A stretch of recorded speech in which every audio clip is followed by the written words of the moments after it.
ಇದು ಆಂಧ್ರದಿಂದ ಬರೋದು. ಯಾವುದೆಲ್ಲ? ಇದು ತೋತ ಮತ್ತು ಅಪ್ಪೆ ಮಿಡಿ ಅಂಥದ್ದು. ಅಪ್ಪೆ ಮಿಡಿಯಲ್ಲಿ ಮತ್ತೊಂದು ಅಪ್ಪೆ ಮಿಡಿ ಸೀಮುಗು ಇದೆಯಲ್ಲ, ಆಂಧ್ರದು ಉಪ್ಪಿನಕಾಯಿದು.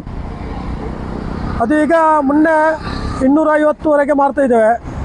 180 ಹೋಲ್ಸೇಲ್ ಇತ್ತು. ಈಗ ಸ್ವಲ್ಪ ಕಮ್ಮಿ ಆಗಿದೆ, ಒಂದು 50 ರೂಪಾಯಿ ಕಮ್ಮಿ ಆಗಿದೆ ಕೆಜಿಗೆ. 200ರಲ್ಲಿ ತೋತ ಫಸ್ಟಿಗೆ 200 ರೂಪಾಯಿ ಇತ್ತು, ಈಗ 130ಕ್ಕೆ ಬಂದಿದೆ. 100 ರೂಪಾಯಿ ಹೋಲ್ಸೇಲಲ್ಲಿ ಈಗ ಸಿಗ್ತಾ ಉಂಟು ಇದು ತೋತ. ಮತ್ತು ಇನ್ನು ಜೀರಿಗೆ ಮಿಡಿ, ಅಪ್ಪೆ ಮಿಡಿ, ಸೀಮುಗ್ಗ ಅಲ್ಲಿಂದೆಲ್ಲ ಬರ್ತದೆ.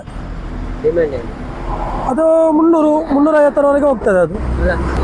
ಈಗ ತೋತ ಹೈಯೆಸ್ಟು, ತೋತ ಮತ್ತು ಉಪ್ಪಿನಕಾಯಿದು. ಈಗ ಇಲ್ಲದ ಕಾರಣ ಇದು ಹೋಗ್ತದೆ, ಗಡಿ ಉಪ್ಪಿನಕಾಯಿದು. ಮಿಡಿ ಬಂದ ಮೇಲೆ ಇದು ಸುಲಭ ಆಗ್ತದೆ, ಇದು ಯಾರು ತಗೊಂಡು ಹೋಗಲ್ಲ. ತೋತ ಅದೆಲ್ಲ ಸಿಮೆಂಟ್ ಇದೆ ತೋತಕ್ಕೆ.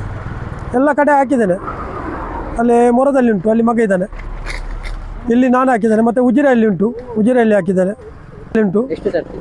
ತರುವಾಗ ಒಂದು 10 ಕ್ವಿಂಟಾಲು, 20 ಕ್ವಿಂಟಾಲು, 30 ಕ್ವಿಂಟಾಲ್ವರೆಗೆ